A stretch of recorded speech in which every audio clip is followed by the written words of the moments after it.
Australia में PM Modi का जबरदस्त भाषण। यूरेनियम और डिफेंस डील हुई पक्की। मेलबर्न में गूंजा मोदी मोदी।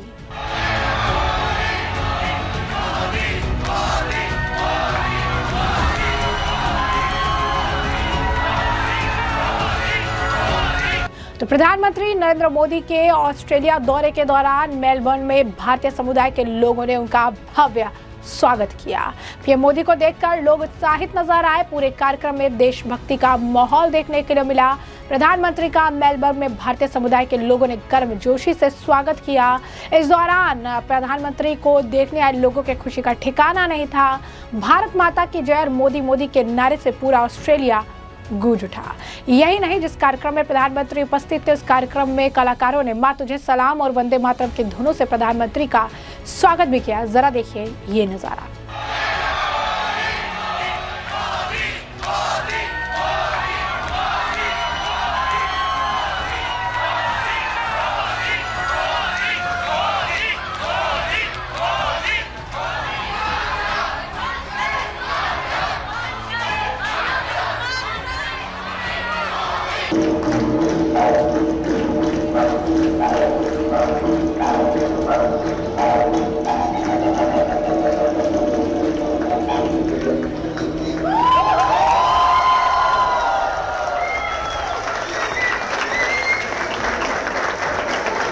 इस दौरान प्रधानमंत्री नरेंद्र मोदी ने मेलबर्न में अपने ऑस्ट्रेलियाई समकक्ष एंथनी एल्बनीज के साथ तीसरी वार्षिक समिट में हिस्सा लिया। इस दौरान दोनों देशों के बीच द्विपक्षीय संबंधों को मजबूत करने को लेकर चर्चा हुई। गवर्नर से भी प्रधानमंत्री नरेंद्र मोदी की मुलाकात हुई।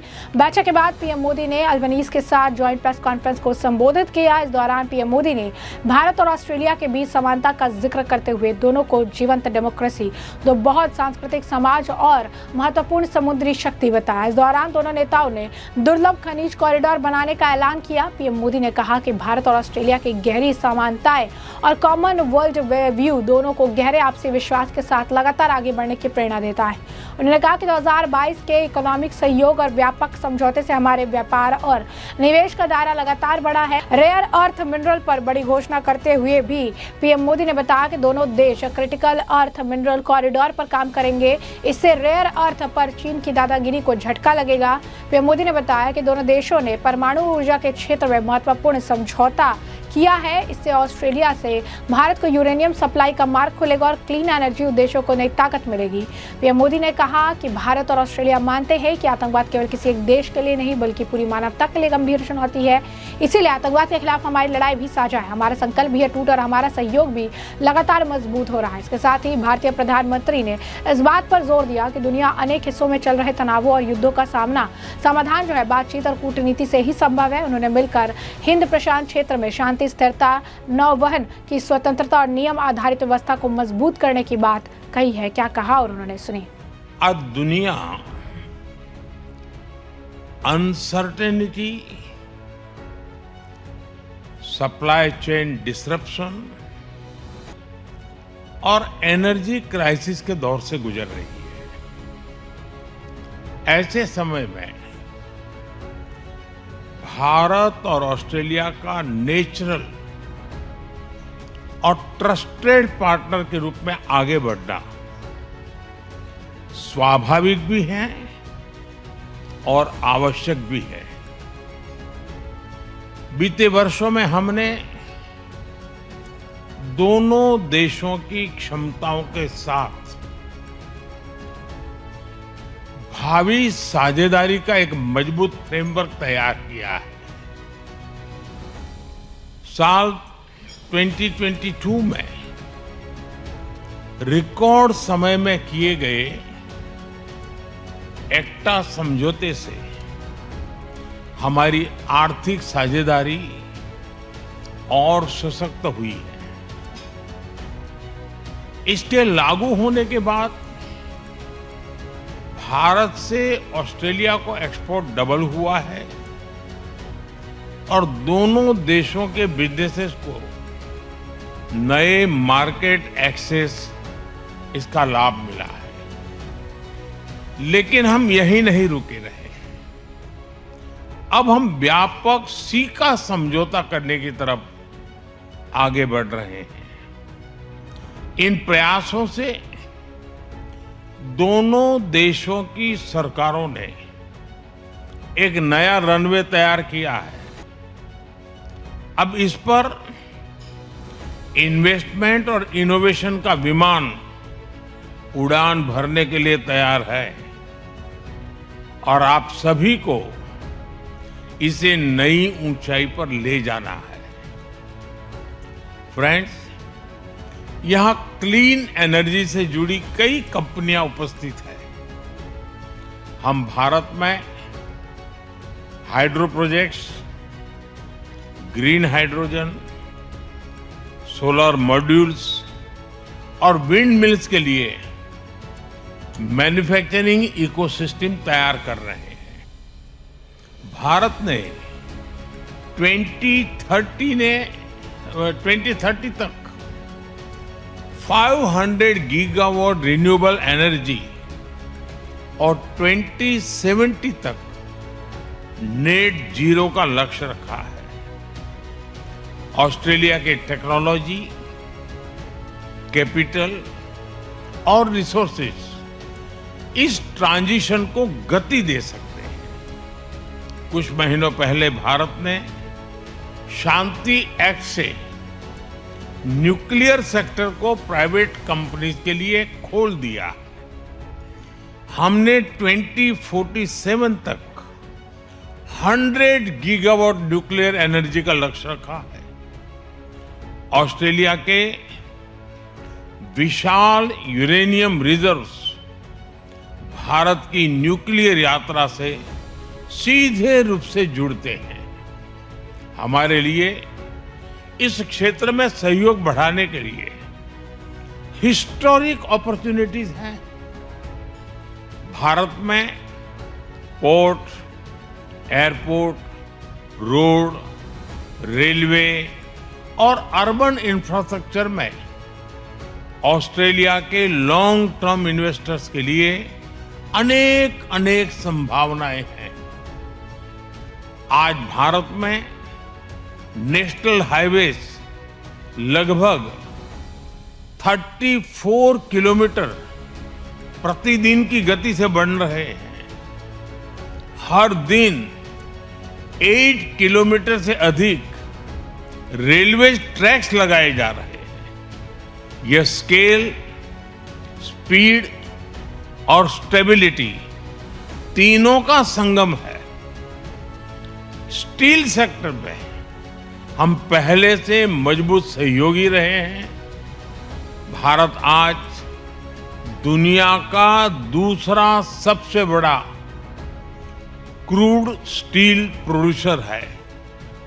हम मिलकर low carbon aluminium, green iron और क्लीन मैन्युफैक्चरिंग पर काम कर सकते हैं। जैसे कि आपने उनका बयान सुन लिया है, पीएम मोदी ने आगे कहा कि Bharat Australia defence innovation corridor के जरिए अपने डिफेंस स्टार्टअप और इंडस्ट्रीज को जोड़ने का काम करेंगे। हमारा maritime security collaboration road map Indo Pacific ने हमारी साझा कोशिशों को मजबूत करेगा। भारतीय विदेश मंत्रालय ने भी बताया कि दोनों नेताओं ने रक्षा सुरक्षा सहयोग पर एक सही घोषणा की, जो दोनों देशों के बीच रक्षा और सुरक्षा संबंधों की गहराई और महत्वाकांक्षाओं में एक बड़े बदलाव के क्षेत्रीय मजबूती और सुरक्षा में उनके योगदान को दिखाती है।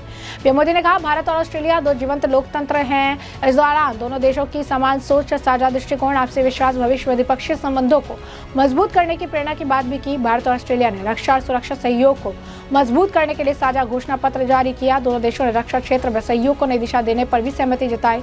पीएम मोदी इस दौरान मुस्कुराकर कहते हुए दिखाई दिए कि 1 और 1 2 नहीं बल्कि 11 होते हैं। क्या कहा पीएम मोदी ने, सुनिए।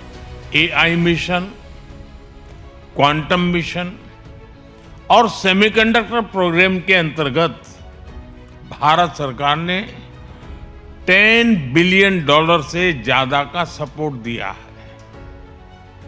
हम data centre, AI, quantum, semiconductor और डिजिटल पब्लिक इंफ्रास्ट्रक्चर के क्षेत्र में मिलकर ग्लोबल सॉल्यूशंस तैयार कर सकते हैं। ऑस्ट्रेलिया के पेंशन फंड्स आज $4 ट्रिलियन से अधिक एसेट्स मैनेज करते हैं। भारत में पेंशन की बचत को एक पवित्र अमानत माना जाता है। हम इसे केवल कैपिटल नहीं, करोड़ों करोड़ों परिवारों का ट्रस्ट मानते हैं। भारत आपके फंड्स को सेफ, स्टेबल और सस्टेनेबल ग्रोथ का अवसर देता है। हमारा प्रयास रहेगा कि आपका ट्रस्ट भी बढ़े और आपका कैपिटल भी बढ़े। एजुकेशन और स्किल्स में दोनों देशों के बीच नेचुरल सिनर्जी है।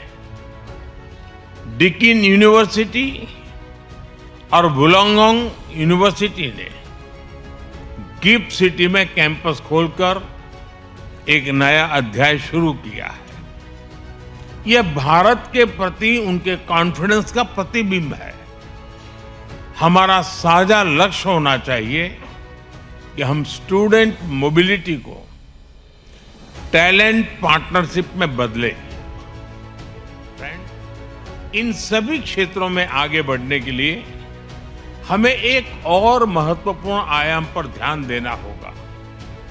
हमारी पार्टनरशिप केवल दोनों राजधानियों या कुछ शहरों तक सीमित नहीं रहनी चाहिए।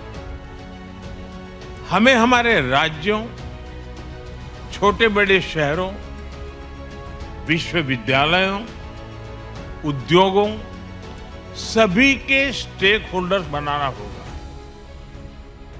वेस्टर्न ऑस्ट्रेलिया की क्रिटिकल मिनरल स्ट्रेंथ, उसको हम उड़ीसा और गुजरात की मैन्युफैक्चरिंग कैपेबिलिटी के साथ जोड़ सकते हैं।